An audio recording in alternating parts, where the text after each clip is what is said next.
안녕하세요. 샵2예요. 제가 요즘에 베토벤 바이올린 소나타 9번 크로이처를 연습하고 있거든요. 크로이처는 베토벤 바이올린 소나타 중에서 아주 대중적으로 많이 인기 있는 곡이고 또 여러 예술가들한테 영감을 준 곡이죠. 지금 보시는 그림은 프랑스와 자비에의 프리네이의 크로이체르 소나타라는 그림이고요. 또 야나체의 현악사중주 1번도 제목이 크로이처 소나타예요. 오늘 제가 읽을 거는 이제 톨스토이의 크로이처 소나타를 읽도록 하겠습니다. 제목에서 보듯이 베토벤 9번 크로이처 소나타를 이제 영감 받아가지고 만든 소설이고요. 지금 들리는 게 크로이처 소나타 이제 초반부예요. 이 곡이 굉장히 어렵게 쓰여졌어요. 뭐 느리게 해도 물론 어렵지만은 프레스트 속도로 이제 나가는 부분에서 보면은 아주 구조적으로 연주자한테 어렵게 했고 또 피아니스트가 굉장히 힘들어요. 피아노와 바이올린을 위한 소나타라고 할 수 있을 만큼 피아노의 역할이 중요하기 때문에 이제 그 피아니스트를 잘 설득을 해야지 같이 연주할 수 있는 곡이에요. 제가 읽을 이제 크로이처 소나타는 두 개의 번역본이 있는데 두 개를 잠깐 비교해 드릴게요. 하나는 톨스토이 그 150주년 기념 이제 러시아에서 나온 전집, 톨스토이 전집을 번역한 거고요. 시작이 이래요. 이른 봄, 여행을 시작한 지 이틀째 되는 날이었다. 이렇게 되고요. 또 하나 판본은 1953년도에 나온 러시아 국립예술문학출판사의 12권짜리 책 중에 크로이처 소나타를 번역한 건데 이거는 이제 처음 시작이 이래요. 이른 봄이었다. 우리는 기차를 타고 이틀째 가는 중이었다. 저는 이 번역이 더 마음에 들어서 이걸 가지고 읽도록 할게요.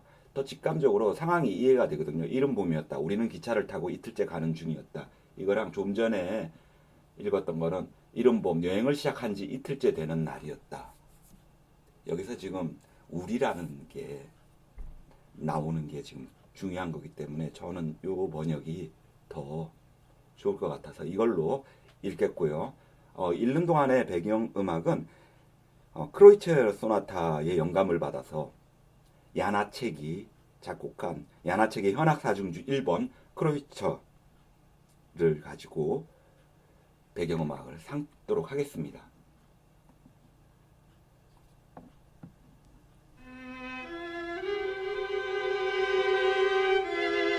이른 봄이었다. 우리는 기차를 타고 이틀째 가는 중이었다.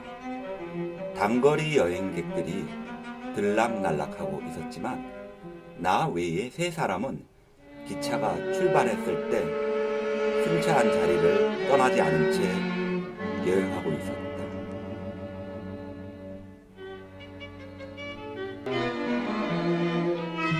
무릎까지 내려오는 짤막한 남성용 외투를 입고 작은 모자를 쓴 채 피곤한 얼굴로 담배를 피우고 있는 못생긴 노부인. 그녀의 지인으로 새 옷을 말쑥하게 차려입은 40살가량의 연신 떠들어대는 신사. 그리고 혼자 떨어져 앉은 키 작은 중년 신사가 그들이었다. 충동적인 동작을 하는 중년 신사는 나이에 비해 일찍 휘끗휘끗해진 곱슬머리에 유난히 번쩍거리는 눈으로 여기저기를 두리번거리고 있었다.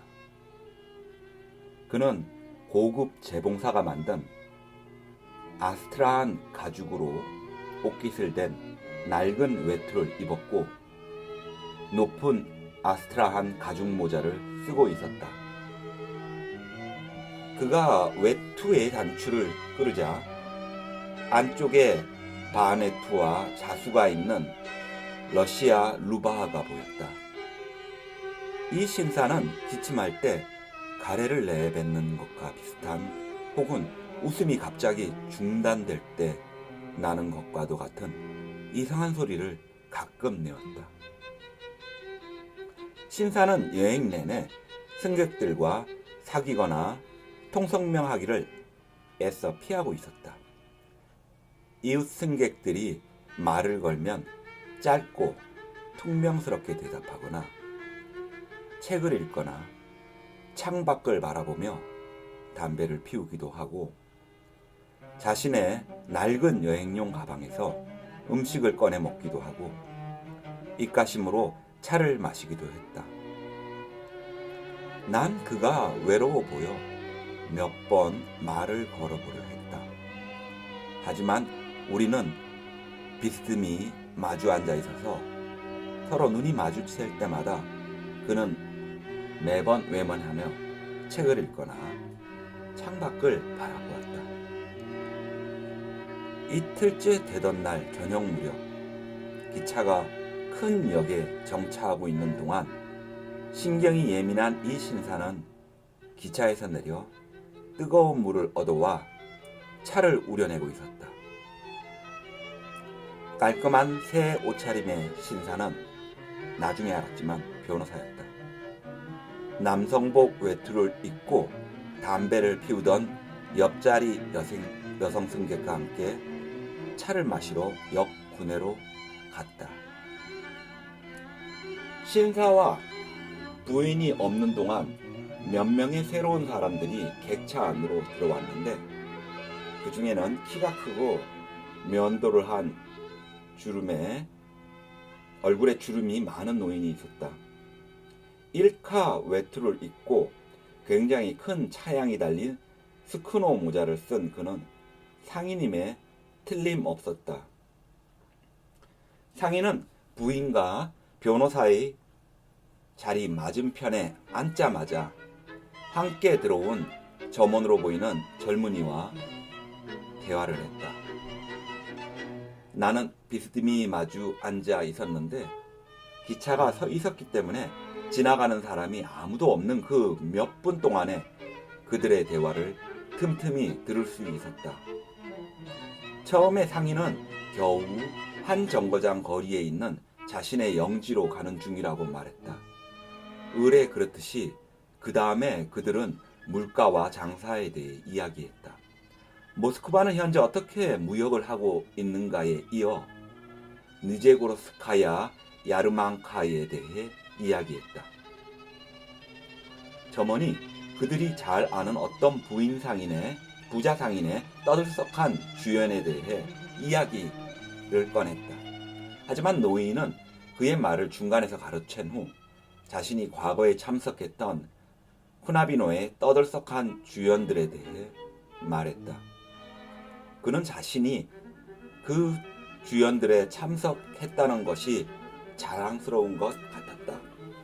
그리고 그는 언젠가 후나비노에서 술 취한 사람들과 떠들었던 외설적인 이야기를 점원에게 아주 즐겁게 속닥이고 있었다.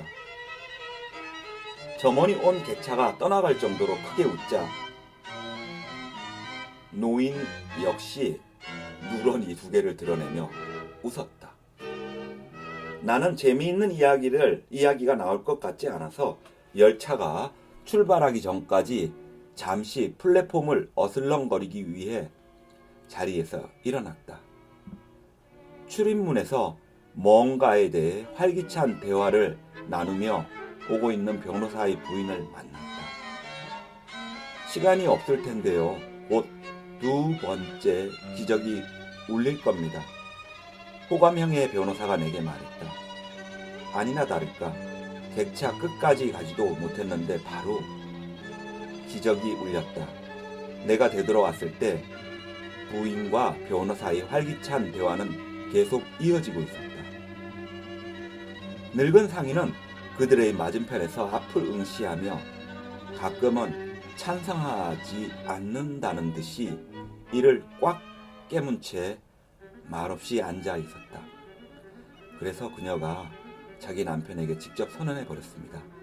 그 사람과 살 수 없고 게다가 함께 살고 싶지 않다고 말입니다.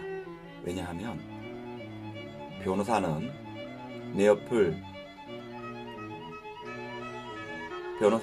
내가 옆을 지나갈 때 미소를 지으며 말했다. 그는 뭔가를 더 이야기하기 시작했지만 명확히 알아들을 수 없었다. 내 뒤를 이어서 또 승객들이 지나갔고 차장이 지나갔고 진군이 뛰어들어와서 꽤 오랫동안 시끄러웠기 때문이다. 이 소음 때문에 대화가 들리지 않았다. 모든 게 조용해졌을 때에서야 나는 다시 변호사의 목소리를 들을 수 있었다. 하지만 그들의 대화는 이미 사적인 사건에서 일반적인 문제로 바뀌어 있었다. 변호사는 이혼에 관한 문제가 현재 유럽에서 여론의 관심을 끌고 있으며 우리 러시아에서도 그러한 현상들이 점점 더 많이 나타난다고 말했다. 변호사는 객차 안에 자신의 목소리만 울린다는 것을 눈치를 채더니 이야기를 멈추고 노인에게 말을 걸었다. 옛날엔 이런 일이 없었습니다. 그렇지 않습니까? 하고 유쾌하게 웃으면서 말했다. 노인은 뭔가 대답하고 싶은 듯 했는데 이때 기차가 움직이기 시작했다. 노인은 모자를 벗은 다음 성호를 긋고 속삭이는 소리로 기도를 드리기 시작했다.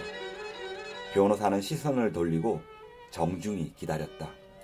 노인은 기도를 마치고 3번 성호를 그은 다음 모자를 반듯하게 눌러쓰고 자세를 바르게 하고 나서야 입을 열었다. 자주 있었습니다요, 날이. 예전엔 단지 더 적었을 뿐이죠. 라고 말했다.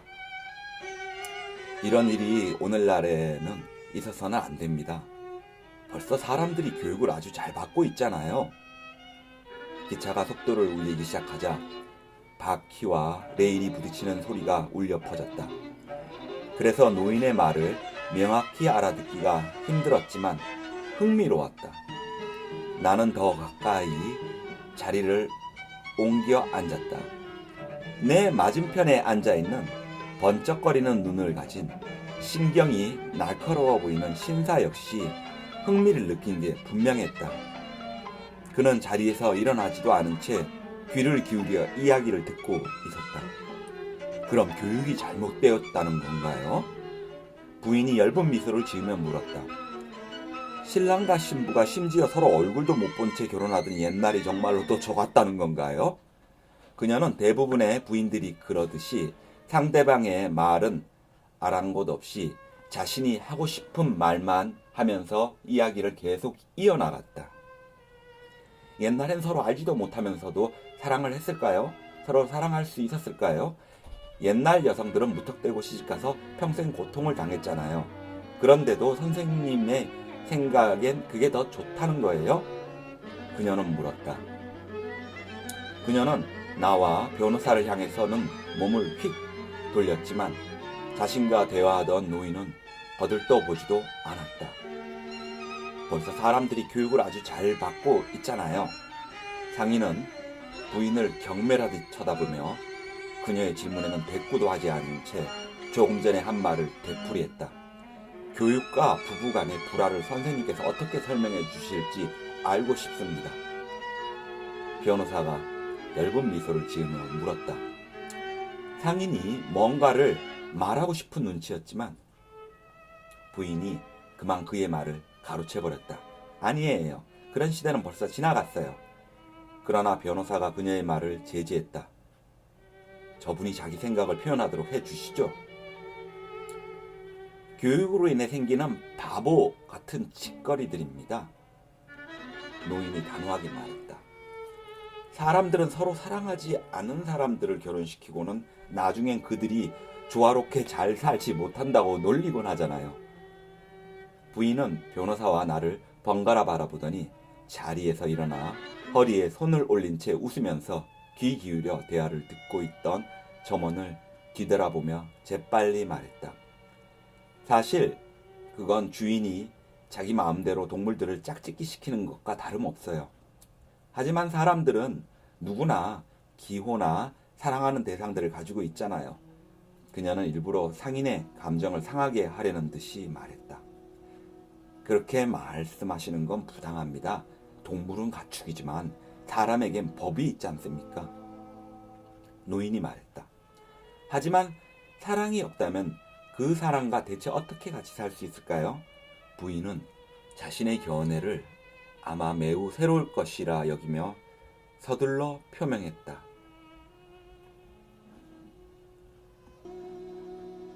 과거엔 사람들이 그걸 구별하지 않았지요. 노인은 감의 어린 어조로 말했다. 지금 그런 일이 일어나기 시작했다는 것일 뿐이죠. 여자가 난 당신을 떠날 거야 라고 말하면 어쩔 도리가 없는 겁니다. 남자들에게 뭐라고 평안할 수 없는 일이 벌어진 거죠.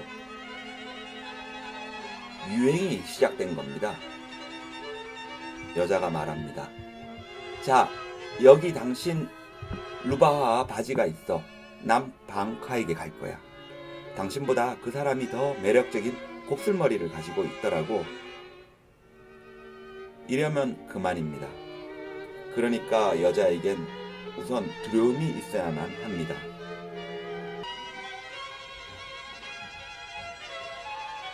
점원은 변호사와 부인과 나를 번갈아 쳐다보며 웃음을 참고 있는 것 같았다. 그는 그녀가 어떻게 받아들일지에 따라 상인의 말을 비웃거나 찬성할 준비가 되어 있었다. 대체 어떤 두려움이죠? 그녀가 물었다. 그 두려움이란 자기 남편을 두려워하는 겁니다. 바로 그런 두려움입니다. 아니, 아버님, 그런 시대는 벌써 지나갔어요. 부인은 약간 유감스럽게 말했다. 아닙니다, 부인. 그런 시대가 지나갈 수는 없습니다. 남자의 갈비뼈로 창조된 여자인 이브가 존재했던 상태로 여자는 세상이 끝날 때까지 남게 될 겁니다. 점원이 승리는 노인 편에 있다고 판단하고 큰 소리로 웃기 시작했을 정도로 노인은 아주 엄하고 의기양양하게 머리를 흔든 후 말했다. 그래요. 당신들 남자들은 그렇게 생각하죠. 부인은 지지 않고 우리를 뒤돌아보면서 말했다. 당신들은 자기 하고 싶은 대로 하면서 여자를 집에 붙들어 두길 원해요. 아마 당신들은 자신에겐 모든 걸 다 허용할 거예요. 아무도 허용하지 않습니다. 다만 남자가 집에만 있다면 무슨 일을 할 수 있겠습니까? 아내라는 여자는 단단하지 않아서 쉽게 깨지는 그릇과 같습니다. 상인은 훈계를 계속했다. 상인의 훈계하는 듯한 억양은 듣는 사람들을 압도하는 것 같았다. 부인조차도 압도당하는 기분을 느꼈지만 여전히 승복하지는 않았다. 맞아요. 하지만 여자도 사람이고 남자처럼 감정을 가지고 있다는 걸 당신도 동의하시리라고 생각해요. 만약 아내가 남편을 사랑하지 않는다면 아내는 대체 어떻게 해야 하죠? 사랑하지 않는다고요. 상인은 양 눈썹을 찡그리고 입술을 실룩거린 뒤 준엄하게 반복했다. 아마 사랑하게 될 겁니다. 이 예상치 못한 눈거가 특히 점원의 마음에 들었다. 그는 동의하는 소리를 냈다.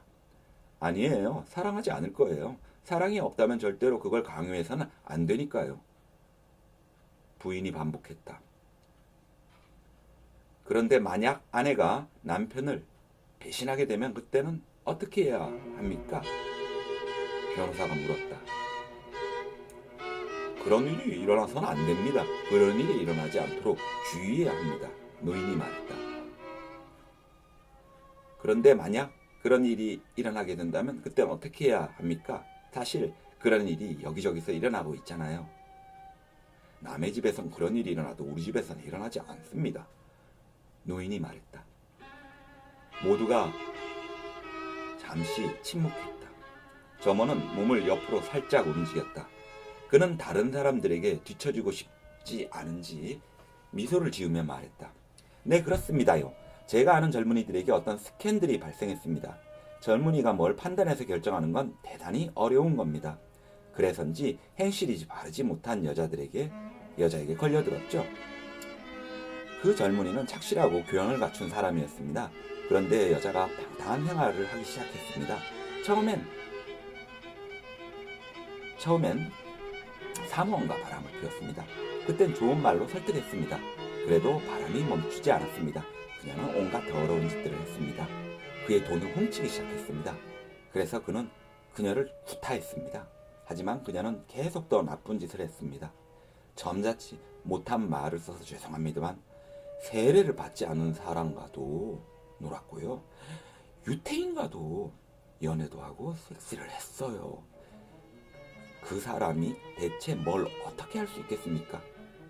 마침내 그 여자를 완전히 버렸습니다.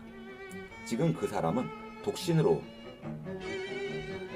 살고 그 여자는 밖으로 싸돌아다니고 있습니다. 그 사람이 바보라서 그렇지요. 노인이 말했다. 맨 처음부터 그 여자를 혼내주고 확실하게 질책했더라면 아마 지금도 같이 살고 있을 겁니다. 처음부터 자유를 주지 말아야 합니다.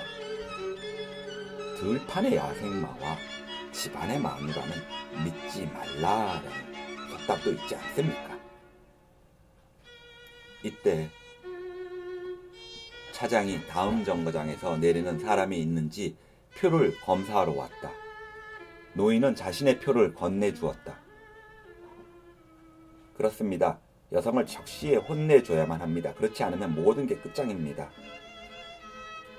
아니, 그런데 조금 전 어르신께서 이야기하신 결혼한 남자들이 쿠나비노의 야르마르카에서 즐긴다는 건 어떻습니까? 나는 참지 못하고 물어보았다. 그건 특수한 경우입니다. 라고 상인이 말하더니 침묵했다. 기적이 울리자 노인은 자리에서 일어나 좌석 밑으로 자루를 꺼냈다. 그리고 모자를 조금 들어 올려 가볍게 인사한 후 출입문 쪽으로 나갔다. 2. 노인이 떠나자마자 몇 개의 목소리가 뒤섞이며 대화가 시작되었다. 구약 성서에 나오는 파파샤네예요. 점원이 말했다. 바로 이게 살아있는 도모스트로이에요. 정말 야만적인 여성관과 결혼관이에요. 부인이 말했다. 그렇습니다. 우린 유럽적인 결혼과는 거리가 멉니다. 변호사가 말했다. 사실 전 중요한 건 저런 사람들이 사랑이 없는 결혼은 결혼이 아니고 오직 사랑만이 결혼을 성스럽고 소중하게 만든다는 것과 진정한 결혼만이 사랑을 성스럽고 소중하게 만든다는 걸 이해하지 못한다는 거예요. 부인이 말했다. 점원은 지혜로운 대화에서 가능한 한 더 많은 것을 기억해서 나중에 써먹으려고 귀 기울여 이야기를 들으며 미소 짓고 있었다. 부인이 이야기하는 도중에 내 뒤에서 마치 중단된 듯한 웃음 같기도 울음 같기도 한 소리가 들려왔다. 우리는 뒤를 돌아보고 나서야 대화를 하는 동안 우리 이야기에 흥미를 느꼈음에 틀림없는 맞은편 승객, 즉 번쩍번쩍 빛나는 눈과 희끗희끗한 머리를 가진 외로운 신사를 알아보았다. 그는 어느새 우리 쪽에 다가와 있었다. 좌석 등받이에 두 손을 짚고 서 있었는데 매우 흥분한 것 같았다. 얼굴은 벌겋게 상기되고 한쪽 뺨 근육이 부들부들 떨리고 있었다. 대체 그게 어떤 사랑입니까? 사랑이 결혼을 성스럽게 한다고요? 그는 더듬거리며 말했다. 부인은 상대방의 흥분한 모습을 보며 가능한 한 더 부드럽고 신중히 대답하려고 노력했다. 진정한 사랑이지요. 남녀 간에 이런 사랑이 있어야 결혼도 가능한 거예요. 부인이 말했다. 알겠습니다. 그런데 진정한 사랑이란 게 뭐죠? 번쩍이는 눈을 가진 신사가 어색하게 웃으며 조심스럽게 물었다. 누구나 사랑이 무엇인지는 알고 있잖아요. 부인은 그와의 대화를 중단하고 싶어서 그렇게 대답했다. 저는 모릅니다. 신사가 말했다. 부인께서 이해하고 있는 걸 말씀해 주시죠. 뭐라고요? 아주 간단해요. 부인은 말을 한 뒤 잠시 생각에 잠겼다. 그리고 나서 사랑이 뭐냐고요? 사랑이란 다른 모든 사람들보다 한 남자나 한 여자를 특별히 더 좋아하는 거예요. 라고 말했다. 얼마 동안 더 좋아하는 거죠? 한 달입니까? 두 달입니까? 반 시간입니까? 머리가 휘끗한 신사가 묻더니 웃기 시작했다. 선생님이 하시는 말씀은 조금 다른 얘기 같은데요. 아닙니다. 전 바로 그 말에 대해 말하고 있는 겁니다. 이분들이 하는 말은 이를테면 이런 겁니다. 변호사가 부인을 가리키면서 그녀의 말을 옹호했다. 결혼은 첫째로 반드시 애착의 대상인 사랑에서 비롯되어야만 한다는 겁니다. 물론 그러한 사랑이 확실히 존재한다면 바로 그런 경우에만 결혼이 신성해지는 겁니다. 그래서 근저에 자연스러운 애착과 사랑이 놓여있지 않는 온갖 결혼은 그 어떤 도덕과 의무도 지니지 않는 법입니다. 제가 이해하는 게 맞습니까? 그는 부인에게 물었다. 부인은 머리를 끄덕여서 자기 생각에 대한 해석에 동의를 표했다. 그 후에 하고 변호사가 이야기를 이어가자 불처럼 번쩍이는 눈을 가지고 신경이 예민한 신사가 겨우 참고 있다가 말을 가로챘다. 저는 바로 남자나 여자가 누군가를 다른 모든 사람보다 더 좋아한다는 걸 말하고 있는 겁니다. 한 가지만 묻겠습니다. 얼마 동안 더 좋아하는 겁니까? 얼마 동안이냐고요? 오랫동안이죠. 때론 평생이고요. 부인은 어깨를 으쓱 하면서 대답했다. 그는 자신의 의견이 모든 사람들을 놀라게 하고 있다는 사실을 알고 만족한 듯 말했다. 그런 건 소설에나 있지 실제 인생엔 절대로 없습니다. 인생에서는 그러한 선호, 즉 한 사람을 다른 사람들보다 더 좋아하는 일이 몇 년간은 일어나지만 그건 아주 드물고 실제로는 몇 달 혹은 몇 주, 며칠, 몇 시간만 일어나는 겁니다. 라고 말했다. 아니, 무슨 말씀을 하시는 겁니까? 아닙니다. 그렇지 않습니다.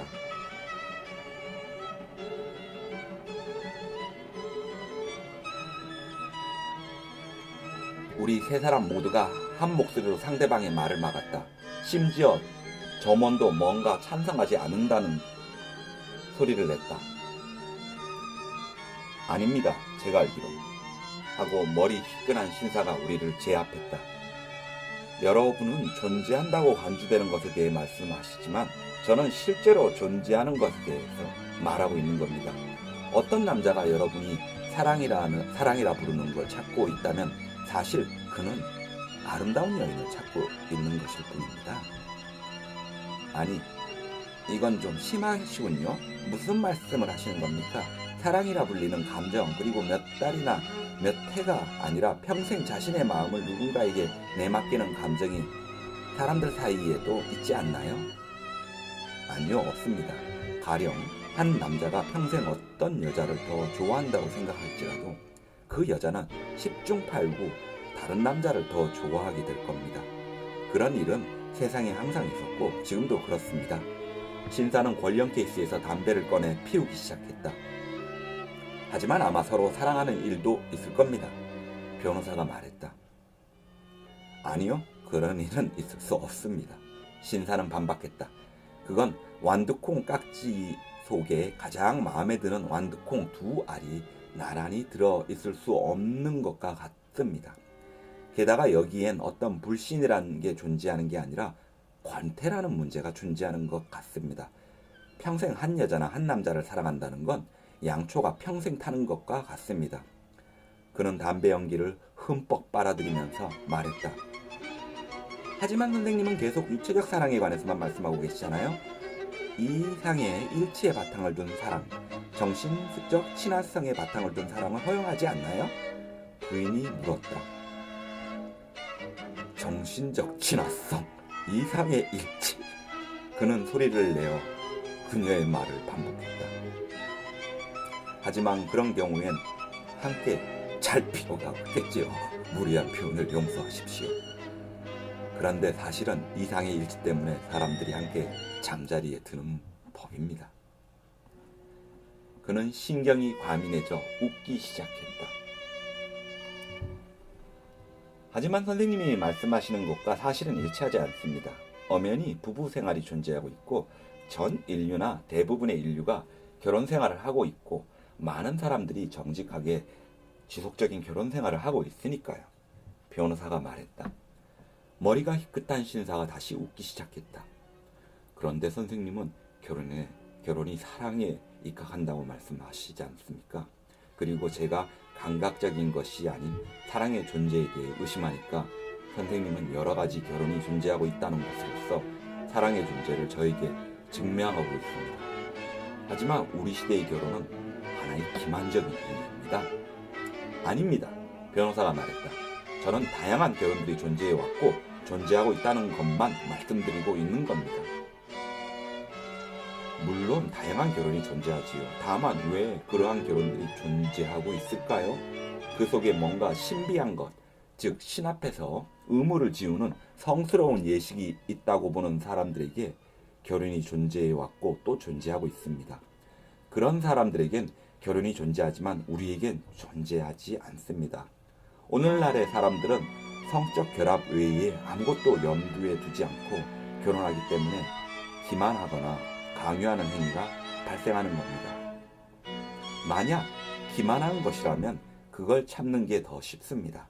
남편과 아내는 자신들이 일부일처제 상태로 살고 있다며 사람들을 기만하고 있을 뿐 사실은 일부 다처나 일처다부의 상태로 살고 있는 겁니다.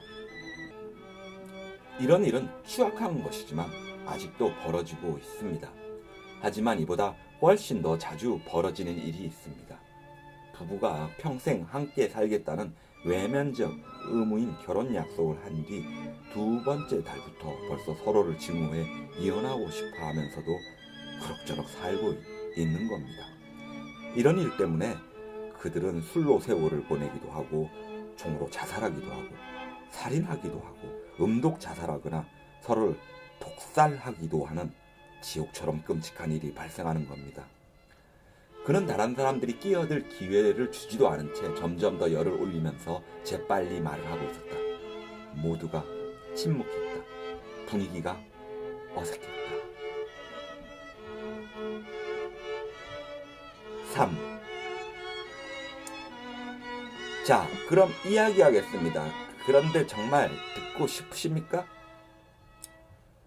나는 그렇다고 반복해서 말했다. 그는 잠시 말을 멈추고 두 손으로 얼굴을 조금 문지르더니 이야기를 하기 시작했다. 이야기는 처음부터 해야 합니다. 제가 어떻게 해서 결혼했으며 결혼 전에는 어떤 사람이었는지 말입니다. 저는 결혼하기 전까지는 여느 사람들처럼 제가 속한 사회계층에서 살았습니다. 지주에다가 대학을 우수한 성적으로 졸업했고 또한 프레드 보디텔이었습니다. 저도 결혼하기 전까지는 다른 사람들처럼 방탕하게 살았습니다. 말하자면 우리 계층의 모든 사람들처럼 방탕하게 살면서 그게 아주 당연한 거라고 확신했습니다. 저는 제 자신을 멋진 사람이며 완전히 도덕적인 사람이라고 생각했습니다. 저는 제비나 바람둥이도 아니었고 부자연스럽고 이상한 취미들도 가지고 있지 않았습니다. 그리고 저는 제 또래들과 달리 방탕한 생활을 인생의 중요한 목표로 삼지도 않았고 건강을 잃지 않도록 적당히 조절했습니다. 저는 아이를 낳거나 저에 대한 애착 때문에 저를 구속할 것 같은 여자들은 잘 피했습니다. 물론 제가 모르는 사이에 아이를 그 여자가 낳을 수도 있었고 애착도 있었을지 모르지만 그런 것들이 없는 것처럼 여기고 살았습니다. 무시했죠. 저는 이걸 도덕적이라 생각했을 뿐 아니라 자랑스럽게 여겼습니다. 그는 이야기를 중단하더니 새로운 생각이 떠오르면 항상 그랬을 법한 특이한 소리를 냈다. 그런데 그 속엔 근본적으로 혐오스러운 게 존재하고 있습니다. 그는 목청을 높였다. 방탕은 사실 육체적인 것에 있는 게 아닙니다. 육체적인 방탕은 추악한 일도 아니고 진정한 방탕도 아닙니다. 진정한 방탕이란 바로 육체를 갖고 있는 여자에게 도덕적으로 자신을 해방시켜버리는 데 있는 겁니다. 그런데 저는 이러한 해방을 제가 취해야 할 당연한 행동이라고 생각하곤 했습니다. 제가 기억하기론 절 사랑했기 때문에 몸을 허락했던 여자에게 돈을 지불하지 못해 고통스러웠던 적이 한 번 있었습니다. 저는 그 여자에게 돈을 보내고 나서야 마음이 편안해졌습니다. 말하자면 그렇게 함으로써 제가 그 여자와 아무런 도덕적 관련이 없다고 여긴다는 걸 보여준 후에서야 마음이 편안해진 겁니다. 선생님도 마치 제 의견에 동의하신다는 듯이 고개를 젓지 않으시는군요. 그는 나에게 갑자기 큰 목소리로 말했다. 사실 저는 그런 놈들을 알고 있습니다. 여러분 모두가, 그리고 당신도 보기 드문 예의가 아니라면 제가 과거에 가진 바로 그런 관점들을 가지고 있는 겁니다. 어쨌든 상관없습니다. 절 용서하십시오. 그는 이야기를 계속했다.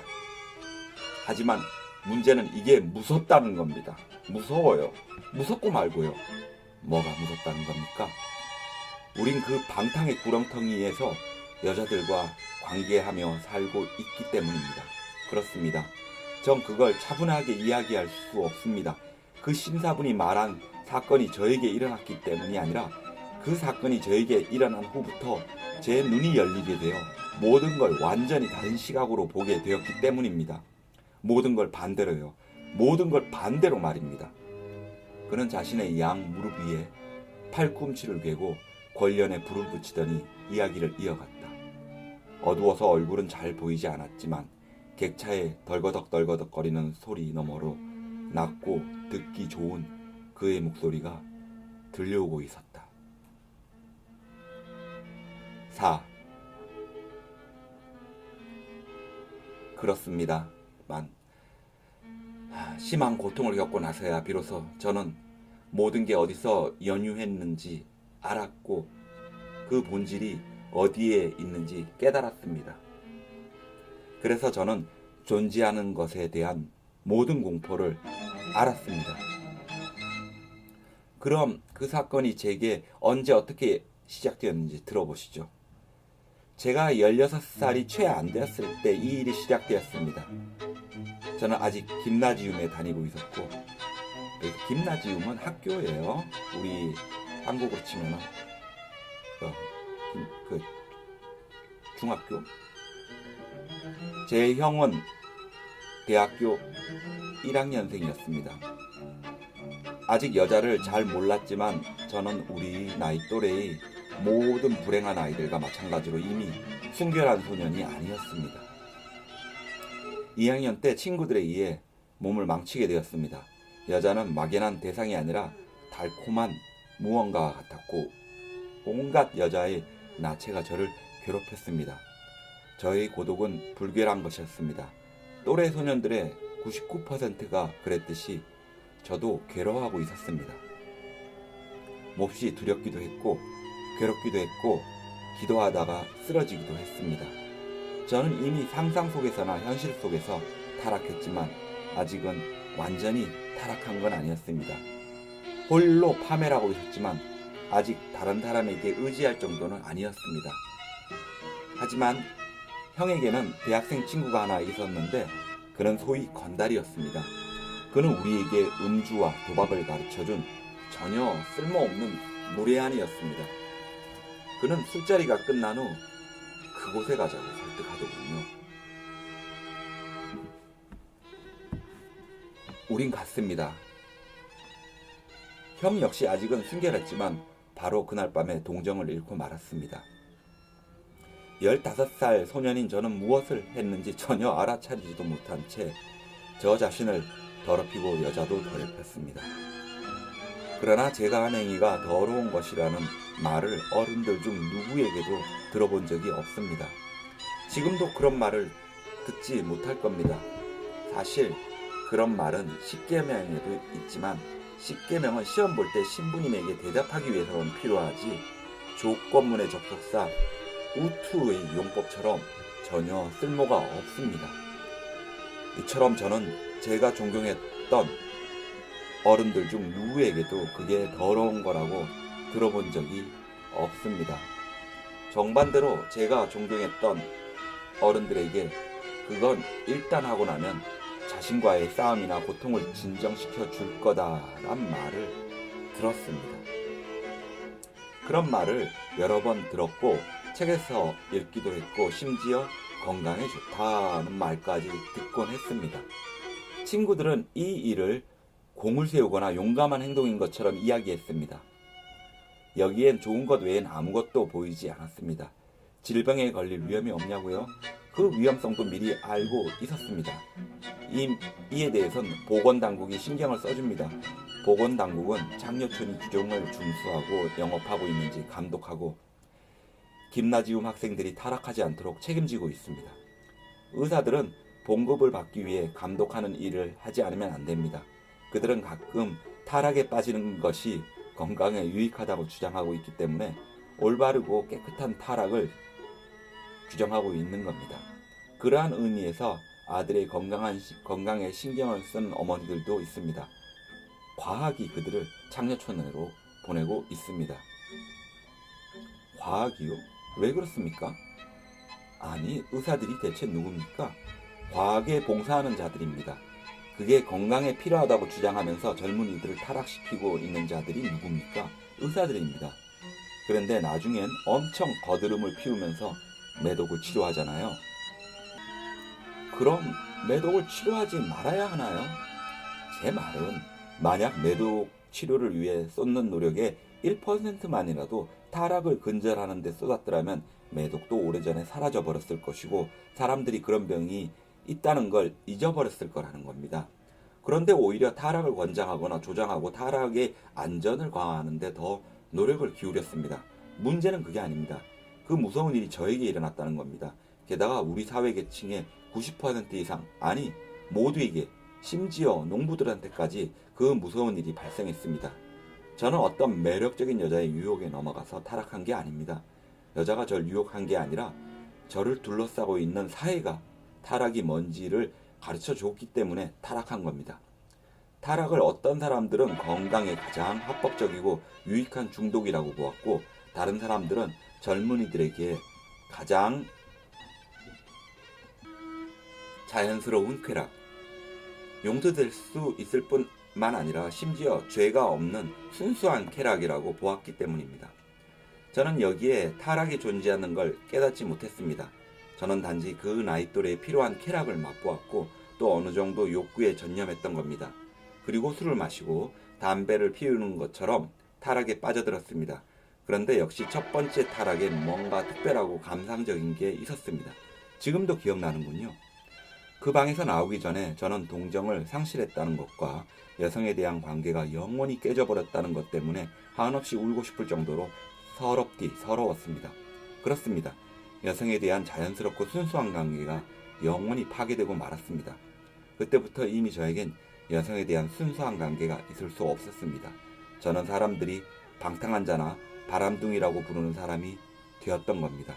방탕한 자로 존재한다는 건 모르핀 중독자나 술꾼 그리고 골초와 같은 육체적 상태가 되는 겁니다.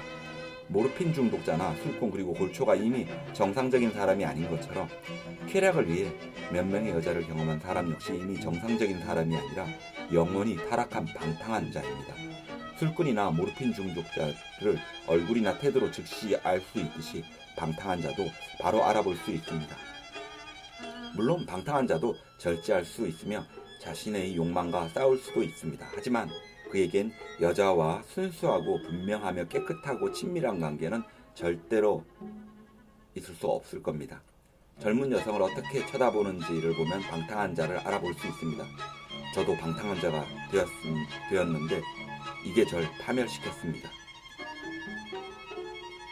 5. 네, 그렇습니다. 저는 점점 더 멀리 가버렸고 온갖 종류의 탈선을 했습니다. 하나님 맙소사, 제가 저지른 모든 혐오스러운 짓들을 회상하노라면 정말 무섭습니다. 제가 소위 동정을 가지고 있다고 해서 친구들이 절 비웃던 일이 생각나는군요.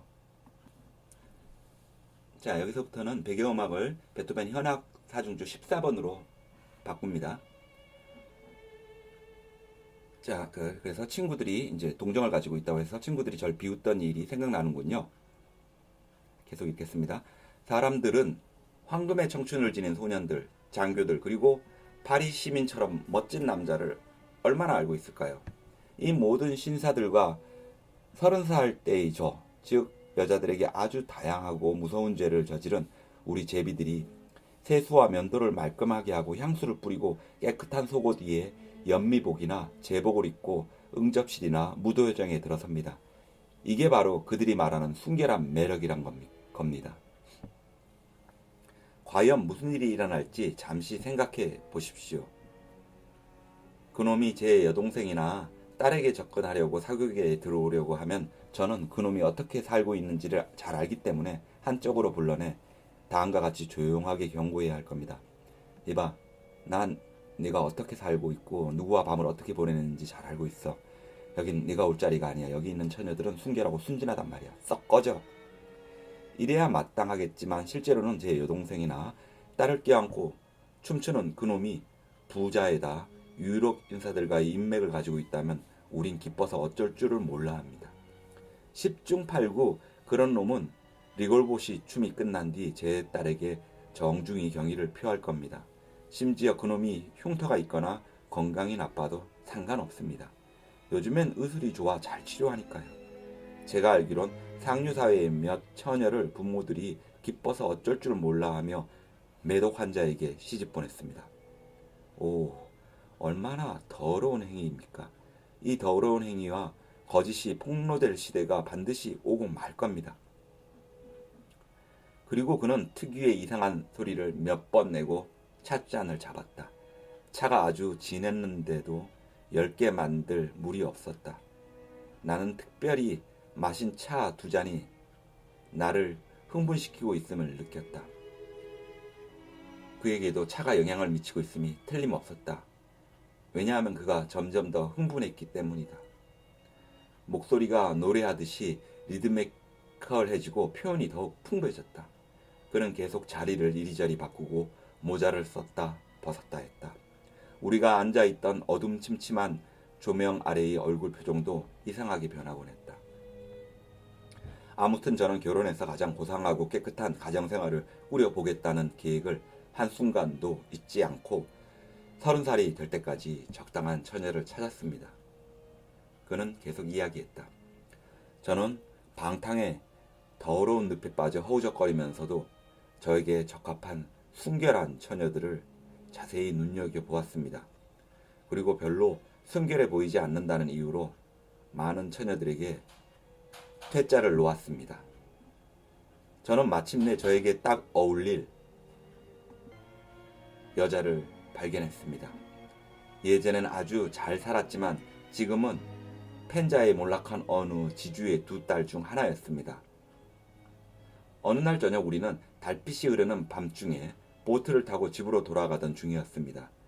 그녀와 나란히 앉아있던 저는 제르시를 착 달라붙게 입고 단정히 머리를 따은 그녀의 날씬한 몸매를 넋읽고 바라보다가 갑자기 그녀가 저에게 적합한 여자라고 단정해 버렸습니다.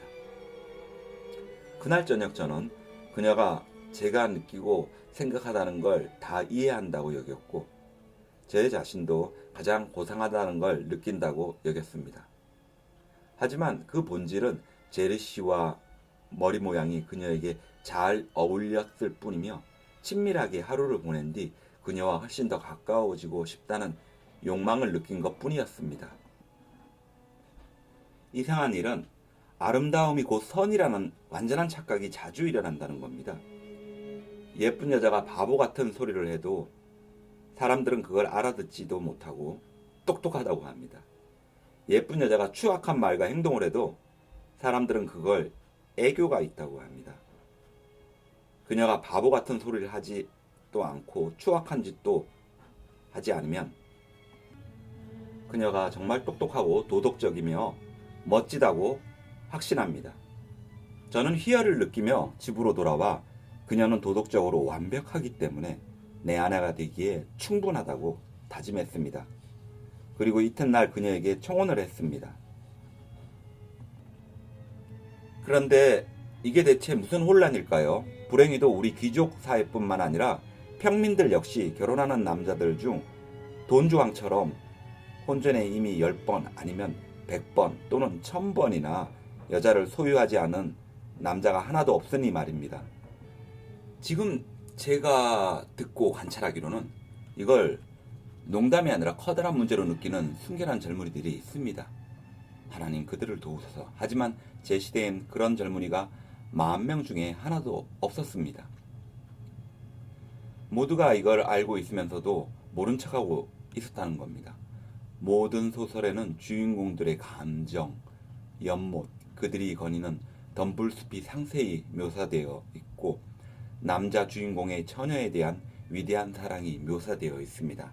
하지만 과거의 그에게, 즉 우리의 흥미로운 주인공에게 무슨 일이 있었는지에 대해선 아무것도 쓰여 있지 않습니다. 주인공이 방문한 착류촌에 대해, 그리고 그가 건드린 하녀와 여자 요리사들, 유부녀들에 대해선 한마디도 쓰여 있지 않다는 겁니다. 물론 이런 몹쓸 행위를 묘사한 소설들이 있기는 합니다. 하지만 중요한 건 그런 걸 누구보다도 잘 알아야만 할 처녀들의 손에는 이 소설들이 주어지지 않는다는 점입니다. 처음엔 처녀들 앞에서 도시든 시골이든 삶의 절반을 차지하다시피 하는 방탕한 생활을 모르는 척하거나 아예 없는 척합니다. 그 다음에 우리는 마치 영국인들처럼 이 위선적인 행위에 아주 익숙해져 버리며 마침내 우리 모두는 도덕적인 사람들이며 도덕적인 나라에서 살고 있다고 진정으로 믿게 되는 겁니다.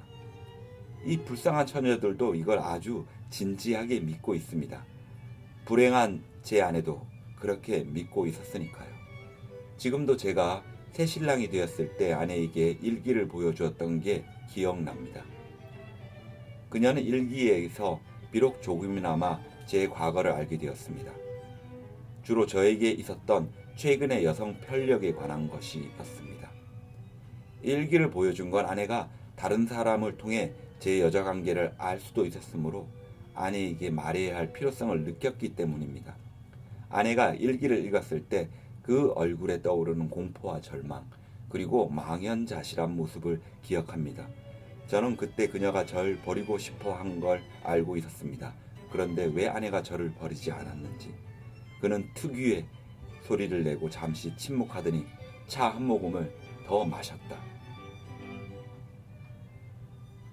6. 그녀는 절 버리지 않았습니다.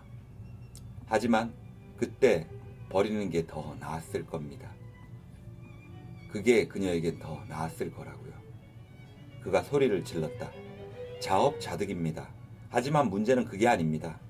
제가 말씀드리고 싶은 건 이럴 때 불행한 처녀들만 속는다는 겁니다.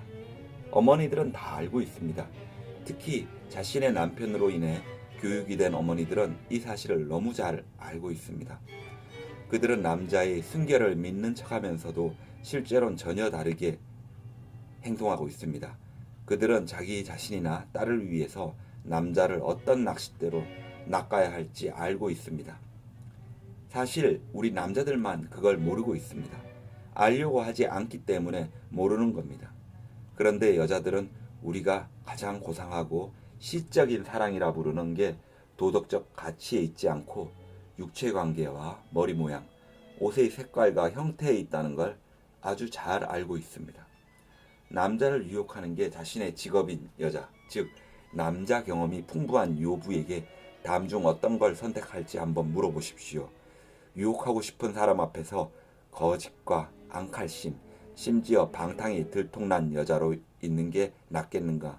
아니면 바느질이 형편없는 싸구려 옷을 입은 모습을 보이는 게 낫겠는가 말이죠. 누구나 첫 번째를 선택할 겁니다. 그런 여자는 우리 남자들이 고상한 감정에 대해 말할 땐 다 거짓말하고 있다는 걸 알고 있습니다. 남자에겐 오직 육체만 필요하며, 그래서 남자들은 추악한 행위는 용서할 수 있지만 옷 색깔이 예쁘지 않거나 멋이 없거나 보기 흉한 건 용서하지 못한다는 걸 말입니다. 남자 경험이 많은 요부는 이걸 의식적으로 알고 있고, 순결한 처녀는 마치 동물처럼 본능적으로 알고 있습니다. 그래서 혐오감을 불러일으키는 제르시를 입고 드레스 뒤를 핀으로 고정시키고 어깨와 팔 그리고 젖가슴을 거의 다 드러냅니다. 남자를 특별히 많이 경험한 여자들은 고상한 주제는 단지 대화를 나누기 위한 것일 뿐이고, 남자에게 필요한 건 오직 몸이라는 걸 아주 잘 알고 있습니다. 또한 그런 여자들은 이런 유혹의 세계에서 자신의 몸을 돋보이게 하는 모든 방법을 아주 잘 알고 있습니다. 그런 일이 벌어지고 있습니다. 우리 계급에서 제2의 천성이 되어버린 꼴불견인 짓거리를 하는데, 철면피한 이 버릇을 버리고 우리 상류 계급의 생활을 있는 그대로 보게 된다면 이건 완전히 하나의 창녀짓과 같습니다. 선생님은 동의하지 않으신다고요? 허락하신다면 제가 증명해 드리겠습니다. 그는 내 말을 가로막은 채 계속 말했다. 선생님은 우리 계급의 여자들이 창류촌의 여자들과는 다른 욕구에 따라 산다고 하시지만 저는 아니라고 말씀드리고 싶습니다. 증명하겠습니다. 만약 사람들이 삶의 목표 그리고 삶의 내적인 내용에 따라 서로 다르다면 이 차이가 외양에 확실히 반영될 거고, 그럼 외양도 다를 겁니다. 하지만 불행하고 멸시당하는 여자들과 가장 고상한 상류사회의 귀족 처녀들을 관찰해 보세요. 옷차림이나 모자 모양도 똑같고 향수도 똑같습니다. 팔이나 어깨, 젖가슴을 노출하는 것도 똑같고 허리를 눈에 확 띄도록 팽팽히 조이는 것도 똑같지 않습니까? 또한 고가에 반짝이는 물건, 즉 보석에 대한 강렬한 욕망도 똑같고, 이들이 즐기는 유흥이나 춤과 음악 그리고 노래도 똑같습니다. 그 불행한 여자들이 수단과 방법을 가리지 않고 유혹하는 데 열중하는 것처럼 이 귀족 아가씨들도 마찬가지입니다. 차이란 게 전혀 없습니다. 잘라 말하면 단기간 이용되는 창녀들은 통상적으로 경멸을 당하지만 장기간 이용되는 창녀들은 존경받습니다.